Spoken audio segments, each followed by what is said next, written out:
The Cursed Mirror of Marjorie Lansing. Written by Ethan Blackwood and narrated by Benjamin Wilson. Once the darling of Broadway, Marjorie Lansing was a celebrated actress, known for her breathtaking performances and captivating presence. But now, in her late 40s, she found herself struggling to regain her former glory after a series of flops, the most recent being a failed adaptation of Macbeth. Desperate to reclaim her status, Marjorie resolved to create a one-woman show that would leave audiences and critics alike in awe. In search of inspiration for her upcoming show, Marjorie decided to attend an antique fair held in New York City.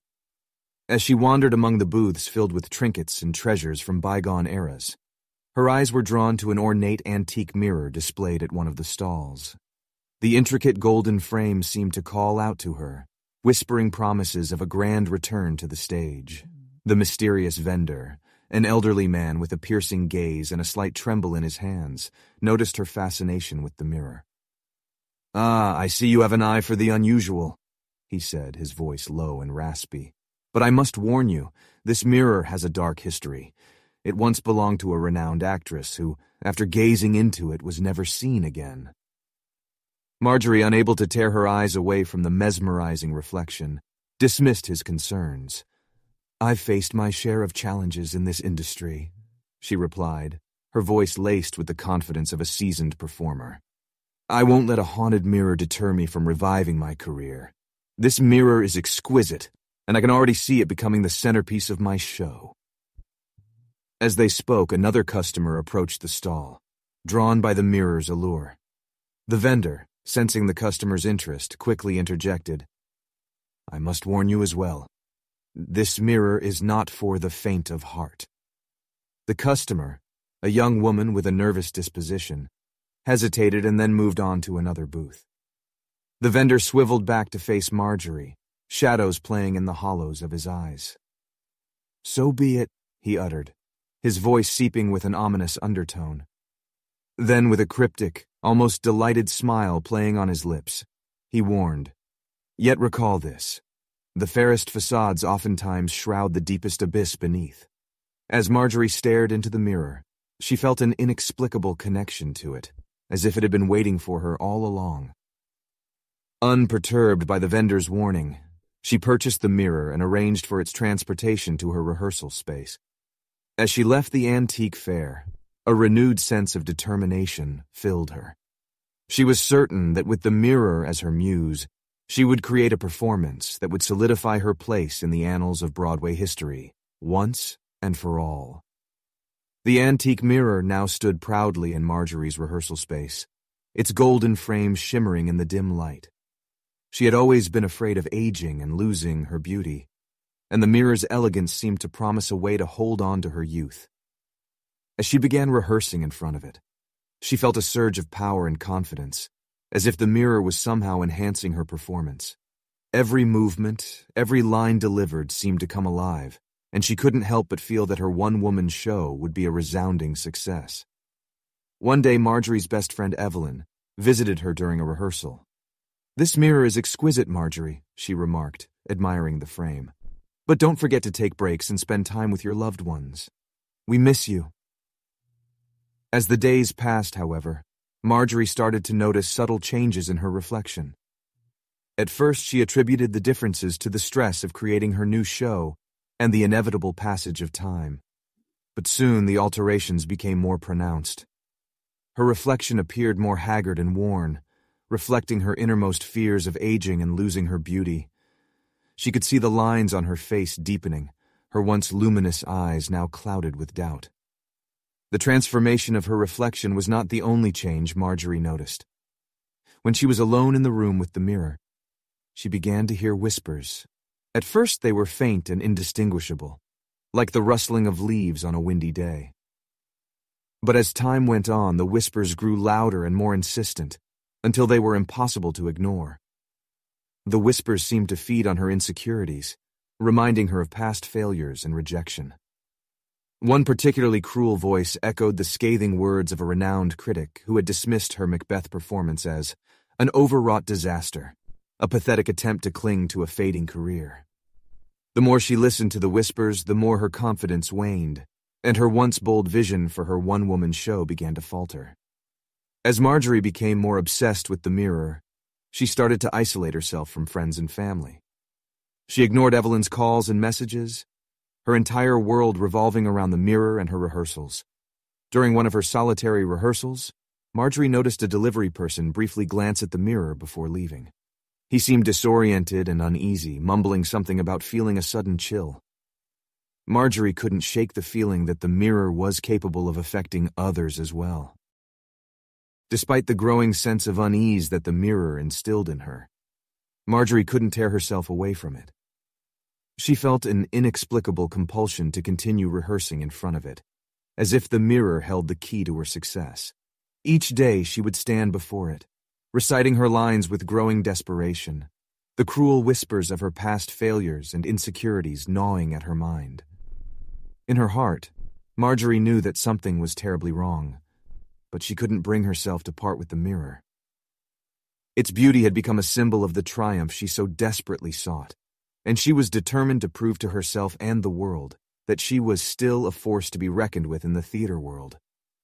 As the opening night of her one-woman show approached, Marjorie's obsession with the mirror grew stronger, and the whispers continued to torment her. Little did she know that the mirror held a far darker secret than she could have ever imagined. Marjorie's fixation on the mirror grew stronger as she spent countless hours rehearsing and staring into it. The once luminous room now felt cold and foreboding, filled with whispers that relentlessly fed on her fears. Unbeknownst to her, the mirror housed a malevolent demon that was gradually gaining power over her, manipulating her deepest insecurities to tighten its grip on her mind. As the demon grew stronger, it began to project horrifying images onto the mirror's surface, conjuring up vivid apparitions of Marjorie's former colleagues. She watched, aghast, as a famous director, who had once praised her talent, now sneered at her, his voice dripping with disdain as he dismissed her abilities. "You're a washed-up has-been, Marjorie," he spat, his cruel words echoing through the room. "Your time in the spotlight is over." Evelyn tried to reach out to Marjorie, leaving countless messages and even visiting her apartment. But Marjorie refused to let her in. One day Evelyn confronted Marjorie about the mirror, but Marjorie refused to listen. "Please, Marjorie?" Evelyn pleaded through the door, her voice thick with worry. "I'm here to help you. Let me in." But Marjorie, consumed by the mirror and the demon's insidious influence, shut her out. She spent her days and nights in the company of the mirror, her reflection growing more haggard and haunted with each passing moment. The whispers that once tormented her had now become her only companions, their sinister voices filling the silence that had once been filled with laughter and applause. As the opening night of her one-woman show drew near, Marjorie was a shell of her former self. The demon had successfully preyed upon her deepest fears, leaving her broken and vulnerable. Its intentions were clear: to feed off her despair and ultimately consume her soul. Yet despite the darkness that enveloped her, Marjorie clung to the hope that her performance would be the triumphant return she so desperately craved. The grand opening night of Marjorie's one-woman show had finally arrived. The theater buzzed with anticipation, as influential figures in the industry, including renowned critics and producers, filled the seats. Marjorie's friends and family, concerned for her well-being, also attended to support her, hoping that her performance would mark the end of her downward spiral. As the curtain rose, Marjorie stepped onto the stage, her eyes fixated on the mirror that had become the centerpiece of her act. She began her performance, pouring her heart and soul into every word, every movement. However, it soon became clear that the mirror's influence was not limited to Marjorie alone.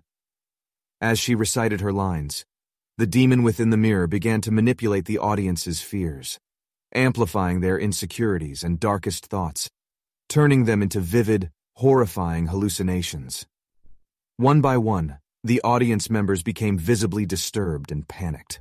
A renowned critic known for his scathing reviews hallucinated his harshest critiques coming to life through ghostly actors that attacked him. He gripped the armrests of his seat, his knuckles turning white as he tried to suppress his terror. As the panic grew, the theater doors inexplicably remained locked, trapping the audience inside. The atmosphere in the room turned thick with dread, as the once eager crowd now struggled to escape the suffocating grip of the demon's influence. Meanwhile, the demon grew stronger, feeding off the fear that permeated the theater. It attempted to possess Marjorie completely, intent on consuming her soul. Under the demon's control, Marjorie's movements became erratic and frenzied, her voice a chilling mix of desperation and malice. In a moment of twisted inspiration, she started a fire with a prop candle, the flames quickly spreading across the stage. From her seat in the audience, Evelyn recalled the mysterious vendor's warning that Marjorie had mentioned briefly. Realizing the danger of the mirror, she rushed to the stage, determined to save her friend. "Marjorie, please!" she cried, her voice cracking with emotion. "You have to fight this. Remember our love for the theater and the good we've done together." Evelyn's words seemed to reach Marjorie's consciousness, and she remembered a charity event they had performed together, bringing joy to the faces of children in need. The memory ignited a spark within her, and Marjorie briefly regained control of her body.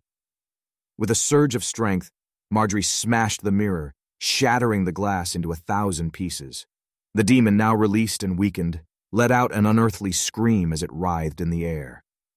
The theater doors finally unlocked, allowing the terrified audience members to escape the burning building. As the theatergoers fled, Marjorie and the demon remained on the stage, engulfed by the flames. Despite her valiant efforts, Marjorie could not escape the inferno. In her final moments, she felt a sense of peace, knowing she had saved her friends and family from the demon's clutches, even at the cost of her own life. In the aftermath of the tragedy, Marjorie Lansing was remembered as a tragic figure, a brilliant actress whose life had been cut short by her own desperate pursuit of success. Her friends and family, especially Evelyn, mourned her loss deeply, grappling with the consequences of Marjorie's obsession with the mirror.